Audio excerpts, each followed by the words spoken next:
There are two kinds of leaders in every organization. One passes information through, the other builds the thing that makes information unnecessary. Now, most managers spend a career as the first and never realize there was a choice. And to be clear, being a conduit is not useless. Organizations need people who can take a decision from above, translate it, communicate it, and make sure the work gets done. But there is a ceiling on that kind of leadership, because if your primary value is that information flows through you, then the organization needs you to keep standing in the middle. An architect does something different. An architect builds a team, a system, and a way of operating that becomes more capable because they were there. That distinction changes how you should think about your job as a manager, and it may change what you do next. Let's start with a conduit. A conduit is the manager who keeps information moving. Leadership makes a decision, the conduit explains it to the team has questions, the conduit takes those questions back up, an executive wants an update, the conduit collects the information, packages it, sends it up, priorities change, the conduit relays the change to the team, there's a problem, the conduit escalates it. And if you're good at this, you can become extremely valuable. You know what's happening. You know who needs to know. You know how your boss likes information presented. You know how to translate vague executive direction into something the team can actually execute. You are responsive. You're reliable. You're organized, and people trust you to keep the machine running. Those are real skills. The problem is that a conduit's value often depends on remaining in the middle of the flow. If every decision still needs to pass through you, if every escalation still lands on your desk, if your team still needs you to interpret what matters, if your boss still needs you to manually assemble the picture, then the organizations may appreciate you very much. But you really haven't actually changed the system. You have become an important component inside of it. And important components are still components. They're valuable, but replaceable, even by AI. Now, the architect. An architect thinks about the job differently. The architect is not asking, how do I handle more information?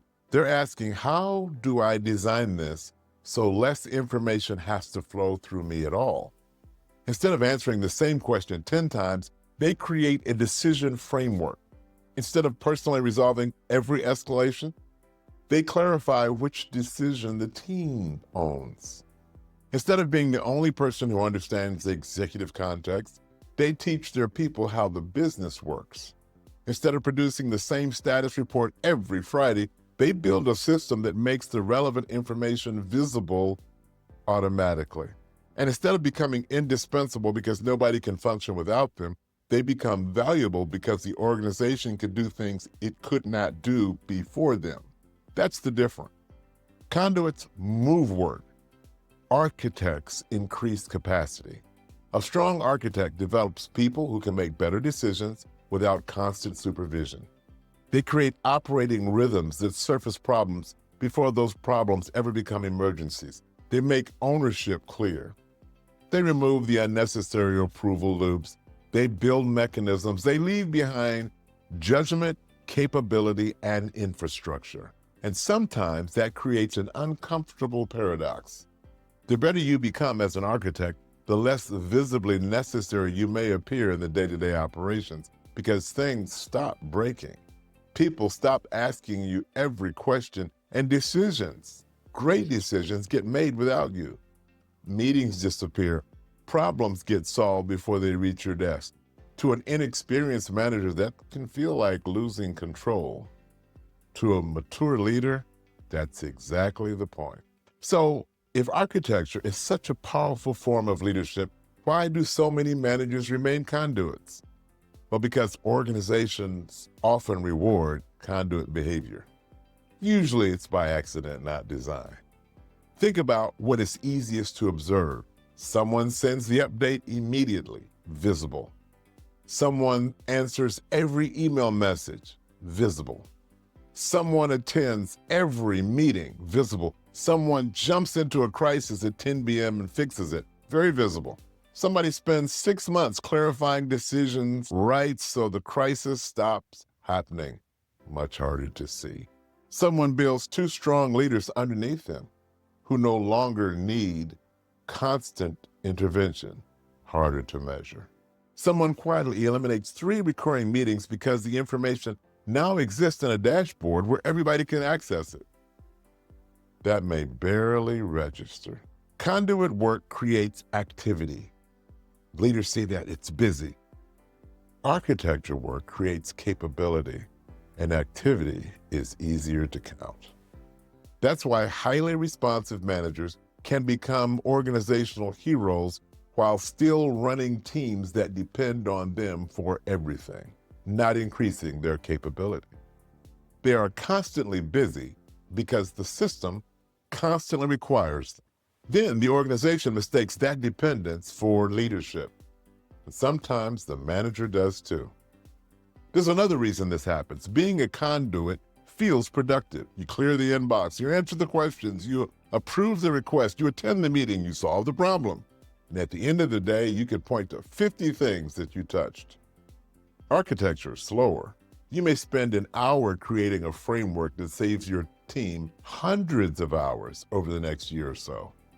You may spend months developing someone before the payoff becomes obvious.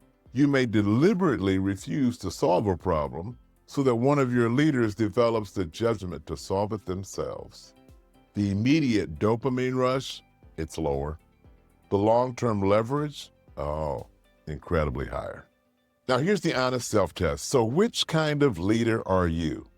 Here are 3 questions, and I would answer them based on your actual calendar and behavior, not your intentions. Question 1, if you disappeared for 30 days, what would stop? Not what would become slightly less convenient, what would actually stop? Would decisions freeze because people are waiting for you? Would your boss lose visibility because you're the person who manually assembles everything? Would the team struggle to prioritize because the real strategy lives in your head?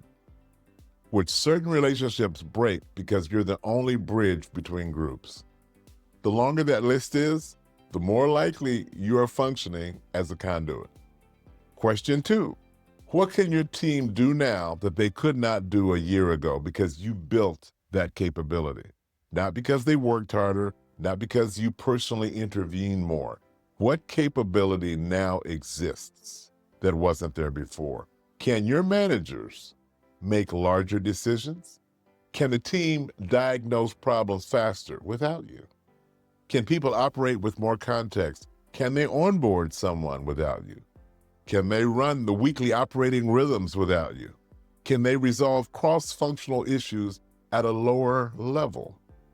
Architects leave behind increased capability. If you can't identify any, that is useful information. Now, question 3, what recurring problem are you still personally solving? This is the one that I think exposes the difference the fastest, because if the same category of problem keeps reaching you and you keep solving each instant individually, you may be treating a system problem like it's a task list. Every recurring problem is asking you a question. Are you going to solve me again? Or are you going to redesign the condition that keeps producing me? The conduit solves the next instant. The architect changes the system. Now, here's the shift. You don't need to reinvent your entire management system this quarter. Make one architect move. Pick one thing that currently depends on you and redesign it so it depends on you less. Just one. Maybe there's a decision that your team constantly escalates. Instead of answering it again, write down the principles that you use to make that decision, the ones that you use.